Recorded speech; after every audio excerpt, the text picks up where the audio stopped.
सबसे पहले तो मैं चाहूँगा कि इस वक्त जो हो रहा है मुल्क में, गवर्नमेंट, अपोजिशन, ज़रा अगर आप इसको बयान कर दें कि ये सब क्या है, तो then we will like to ask questions then later on. बिस्मिल्लाहिर्रहमानिर्रहीम। थैंक यू समी साहब, राना साहब। थोड़ा सा मैं वो बिज़नेस एज़ यूजुअल से हट के आप दोनों की इजाज़त से 3 अच्छी ख़बरें हैं पाकिस्तान के हवाले से जो मैं आपके नाज़रीन से और बोल के देखने वालों से शेयर करना चाहता हूँ, आपके ज़रिए पूरी कौम तक पहुँचाना चाहता हूँ।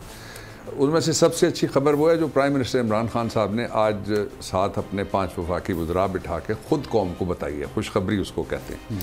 खुशखबरी इस एतबार से कि एक इतना बड़ा काम जिसके बारे में पिछले 73 साल से हमारा जो इंडस्ट्रियलिस्ट है, हमारा जो एक्सपोर्टर है और हमारा जो स्मॉल और मीडियम इंटरप्राइजेज़ वाला बिजनेसमैन है, बड़े बिजनेसमैन की थोड़ी सी मुख्तलिफ सूरत हाल रही है, वो हमेशा कहते रहे कि जी हम जो इंटरनेशनल मार्केट है उसमें जो ग्लोबल प्लेयर्स को छोड़ के अपने रीजन में भी कम्पीट नहीं कर सकते। बांग्लादेश की मिसाल बहुत सारे लोग देते आए हैं। आज वो सिलसिला ख़त्म हुआ और गवर्नमेंट ने ये फैसला किया है कि जो बिजली है 25% सस्ती चीपर मिलेगी जो बड़ी इंडस्ट्री है और 50% स्मॉल इंडस्ट्री को। ये इतना बड़ा काम है कि आप मुझसे पूछना चाह रहे हैं, मैं भी बता रहा हूँ आपको। आप AKD को बुला लें, आप आरिफ हबीब साहब को, किसी और को बुला लें जो पाकिस्तान में इस काम के सीनियर लोग समझे जाते हैं, तो सारे इत्तफाक करेंगे कि ये वो काम है कि जब पाकिस्तान में 36 साल तक बिजनेसमैन इक़्तिदार में रहे, उनसे ये काम नहीं हो सका। इसलिए कि वो अपने मुफादात देखते थे, अपना कारोबार देखते थे, अपने लिए SRO जारी किया करते थे, अपने लिए स्टेट को इस्तेमाल करते थे, रियासत के इख्तियारात को वो इस्तेमाल करते थे।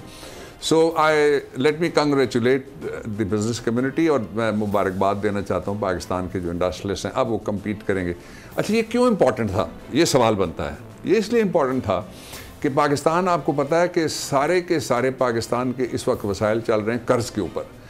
जो सारी दुनिया के अंदर पेंडेमिक, दूसरी बात है, उस पर मैं थोड़ा सा फिर हवाला आपको दूंगा, लेकिन उससे पहले मैं आपको बताना चाहता हूँ कि सारी दुनिया के अंदर 4% तक इकॉनमी जो है वो नीचे जा चुकी हैं और पाकिस्तान में इकॉनमी पॉजिटिव है। वो वहाँ 4% नेगेटिव हो रहा है और यहाँ पॉजिटिव है।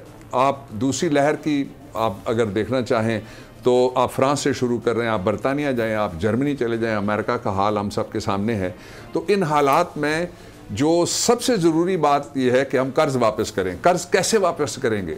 जो पिछले सारे 50 से लेके अभी तक चल रहा है वो इस तरह से है कि कर्ज़ और लो और फिर वो कर्ज़ वापस करो। जिस पे किसी ने कहा था कि कर्ज़ की पीते थे मैं, लेकिन समझते थे कि हाँ रंग लाएगी हमारी फाका मस्ती एक दिन। ये जो फाका मस्ती लोग देख रहे हैं उसका सबब पिछली हुकूमतों का तर्ज अमल था और विजनलेस लीडरशिप थी और वो लोग थे जो अपनी ज़ात के अलावा किसी बारे में सोच नहीं सकते थे।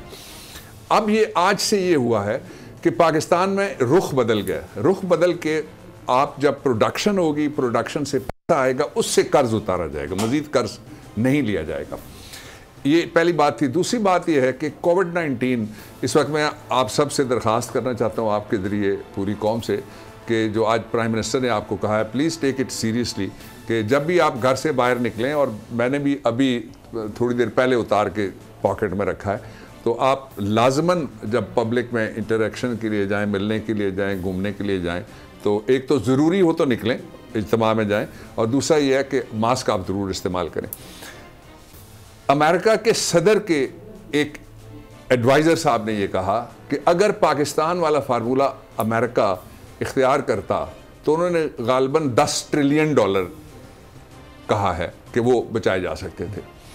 अब अंदाज़ा लगा लीजिए कि कितनी बड़ी ये फतह है। उसके ऊपर बात करने के लिए लोग तैयार नहीं है, इसलिए कि पाकिस्तान के ख़िलाफ़ एक माहौल बनाया जा रहा है, पाकिस्तान की रियासत के ख़िलाफ़ एक माहौल बनाया जा रहा है। दूसरी क्विकली मैं बात इस पर ये करना चाहता हूँ कि इस वक्त जो हुकूमत पाकिस्तान का फ़ैसला है आज का, उसके मुताबिक, और यही हमारा तर्ज अमल रहा, जब लोग सारे कह रहे थे लॉकडाउन क्यों नहीं करते और कंप्लीट लॉकडाउन करो, मोदी ने कर दिया, लंदन ने कर दिया, और आज वो लोग कहाँ खड़े हैं और अल्हम्दुलिल्लाह पाकिस्तान में इतनी बड़ी कामयाबी।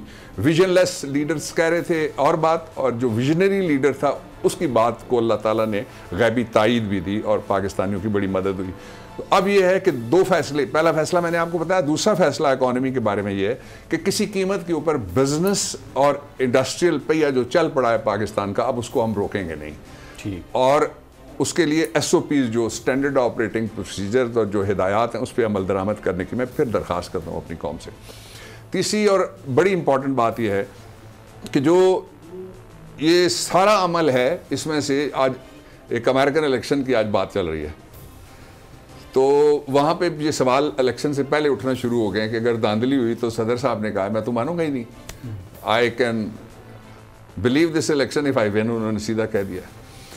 तो ये सारी दुनिया में ये जो शोर था, उसमें अगर आप पाकिस्तान का तनाजुर, ये आखिरी बात मैं कहने लगा हूँ, तनाजुर में देखें तो आपको 70 के इंतखाबात और उसके बाद जो 2018 के इंतखाबात, ये 2 इंतखाबात मिलेंगे जिनके ऊपर बहुत कम सवाल उठे, सवाल ही नहीं उठे बल्कि पॉलिटिकल, जो मिसाल के तौर पे 2013 का इलेक्शन था, 22 पॉलिटिकल पार्टीज ने, जिसमें 15 मेजर प्लेयर्स थे, उन्होंने ये कहा कि ये आरओज़ का इलेक्शन है और सब ने कहा जी हमारे साथ धांधली हुई है।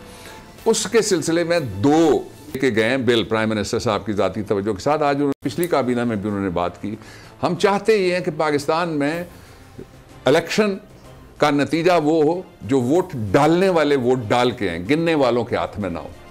तो उसके लिए जो ताज़ा तरीन इलेक्शन आने वाला है वो 2 महीने के बाद आ जाएगा, 3 महीने के बाद, लेस दैन 100 डेज उसमें रह गए, उसका शेड्यूल पहले आ जाएगा। वो है सेनेट ऑफ पाकिस्तान का इलेक्शन। आपको याद है कि सेनेट के इलेक्शन में कितने सवाल उठते हैं ट्रांसपेरेंसी के ऊपर, वोटों की खरीदो फरोख्त और फिर ज़मीर की खरीदो फरोख्त के भी सवाल उठते हैं। तो उसको रोकने के लिए उस पर हम एक इवेंट करके भी लोगों को बताएंगे, प्रेशर में भी लोगों को बताएंगे, और मैं ये तवक्को करता हूँ कि वो सारे लोग जो इलेक्शन पे शोर करते रहते हैं कि जहाँ मैं जीत गया वो तो ठीक है, बाकी जगह ठीक नहीं है, उनके लिए ये मौका है साबित करें कि अगर वो सेनेट का इलेक्शन ट्रांसपेरेंट चाहते हैं तो एक आईनी तरमीम हम ला रहे हैं, और दूसरी इलेक्शन एक्ट 2017 के अंदर ये पिछला जो सेशन ख़त्म हुआ है 5-6 दिन पहले, उसमें ये दोनों कवानीन आ गए। तो इस पे सबको वोट देना चाहिए इन फेवर ऑफ ट्रांसपेरेंसी, और ताकि फेयर इलेक्शन हो। और पाकिस्तान में अगर इस दौर में एक ऐसा आदमी आपके पास बरसर इक़्तिदार है इमरान खान की सूरत में, जिसने 200 साल की क्रिकेट की तारीख बदल दी थी, न्यूट्रल एम्पायर ही नहीं होते थे, he was the first captain जो न्यूट्रल एम्पायर लेके आया। ठीक है, तो हमारी सियासत में भी जो न्यूट्रलिटी है और ट्रांसपेरेंसी है, उसका ये मौका इमरान खान के दौर में इंशाल्लाह ये ज़ाया नहीं होने देंगे।